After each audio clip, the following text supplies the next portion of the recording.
Hey guys, it's me, Lucky, here.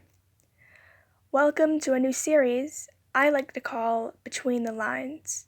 In this series, I take a look at novels and try to find meaning behind the plot, its characters, and how they relate to the overall theme of the book. In this episode, I'll take a look at one of my personal favorite fictional characters, Annabeth Chase from Riordan's Percy Jackson and the Olympians and Heroes of Olympus series. First, let's cover her physical appearance. The book gives us a pretty good description. With her deep tan and curly blonde hair, she was almost exactly what I thought a stereotypical California girl would look like, except her eyes were in the image. They were startling gray, like storm clouds, pretty but intimidating too, as if she were analyzing the best way to take me down in a fight. The Lightning Thief. Page 63. Now, how does this relate to Annabeth as a character? Well, the first thing that we're drawn to is the fact that Annabeth has gray eyes. Why is this such an important detail? Well, seeing how Annabeth is the daughter of Athena, perhaps this has some basis in Greek mythology. Athena, in many myths and stories, is described as having gray eyes. In reality, they may have been a grayish blue, like her father, Zeus. But most of the stories call her the gray-eyed goddess or the gray-eyed maiden. But that's not all. Because of its association with Athena, gray is often seen as an intelligent color, a calculating one. This ties into Annabeth's character as well as her mother's mythological significance. Annabeth, being the daughter of the goddess of wisdom, is obviously pretty knowledgeable. That is one of her most defining qualities. She uses brains more than bronze, often using what she knows to scale the obstacles in her path. This, I think, was a very smart choice on the author's part. Rick is known for flipping tropes on its head in his writing. Annabeth is a prime example of this. It is common that we see females as the sidekicks, the helpless and clueless women needing to be saved or along for the ride, the dumb blonde, if you will. These kinds of characters are extremely overused and often become bland. Annabeth is no such character. She has flaws, yes, but cluelessness and being aloof are not one of them. Out of the three main characters, Annabeth is the most keen. She is the one with a plan when things get tough. She also is the clear opposite of Percy, the narrator of the story. This kind of dynamic makes for really interesting character developments and interactions. One thing that really hooks a reader is making relatable characters. Rick does a phenomenal job at doing just that. The characters he creates feel as if they could be real people. They have dreams and aspirations just like everyone else. He creates fleshed out characters, ones that we grow to care about. Backstory is a big player in his characters. As for Annabeth, her backstory was the most interesting, at least in my opinion. Coming from a family that wanted nothing to do with her, she ran away from her home in Virginia when she was 7 years old. Living on the streets is a dangerous way to live, especially for a half-blood. Luckily, she is able to find help in the form of Luke Castellan, son of Hermes, and Talia Grace, daughter of Zeus.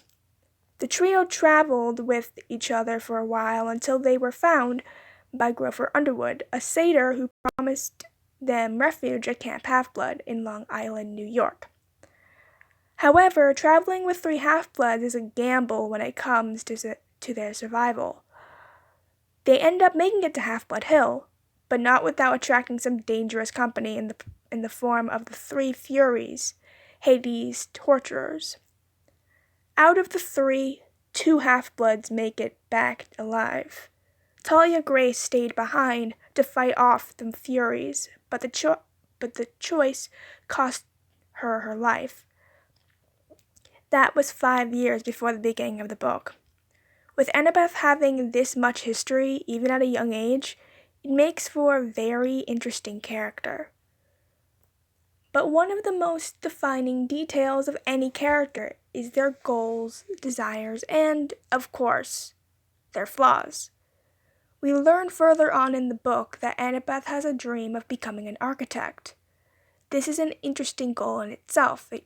Usually, especially in Greek myths, the characters want to make themselves known, often by an act of heroism. Annabeth's desire follows the same path, but comes at it from a different angle. She wants to make herself known by building something for herself, literally. Flaws in Greek myths often lead to a hero's downfall. Commonly, these flaws are called fatal flaws. Annabeth's fatal flaw is something most Athena kids/patrons share.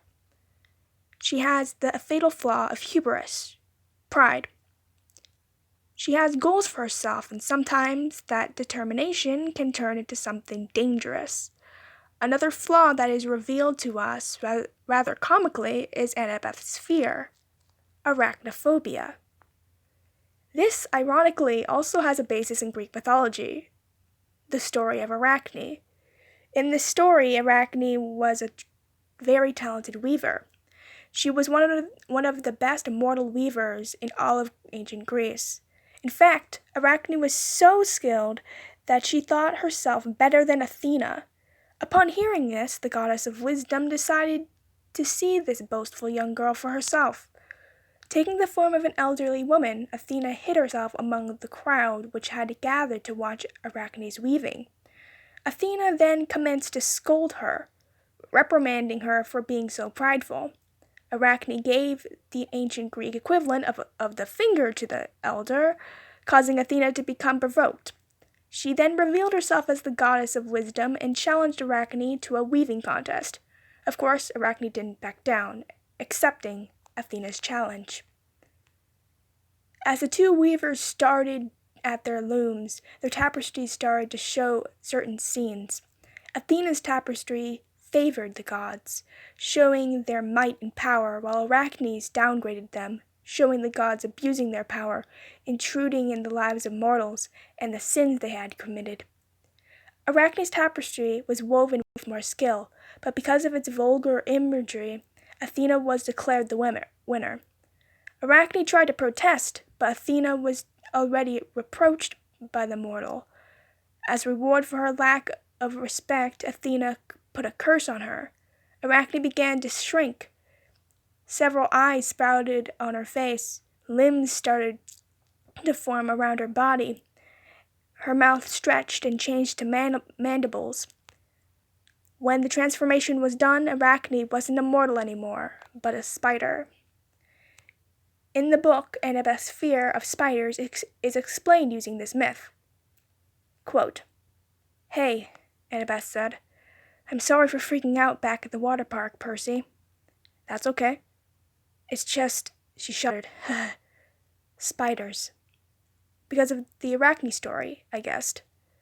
She got turned into a spider for challenging her mom to a weaving contest, right? Annabeth nodded. Arachne's children have been taking revenge on the children of Athena ever since. If there's a spider within a mile of me, it'll find me. I hate the creepy little things. The Lightning Thief, page 247. Now, as an arachnophobic myself, I was happy to see this kind of representation in a book like this. It was such a small detail, but it made me smile. Another small detail that is explained really well is that their battle reflexes and ability to read ancient Greek manifest in a half-blood in the form of learning disabilities, most commonly as ADHD and dyslexia. The choice to include this detail is inspired by one of Rick's own children, who has both disorders. As a person who also has to deal with some of these learning disabilities, you better believe I thought it was a really nice touch. Using a combination of Greek myths and real life as a basis for character traits, Rick is able to create believable yet interesting characters. He takes deep care into making each character seem alive. It shows just how much he cares about the world he creates, along with the people that inhabit it. With that, the first episode of Between the Lines concludes. What did you think of it? Do you have any suggestions about what I should cover next? Leave a comment down below. I always love to hear your feedback. That's all for now, my clovers. I'll see you later. Bye!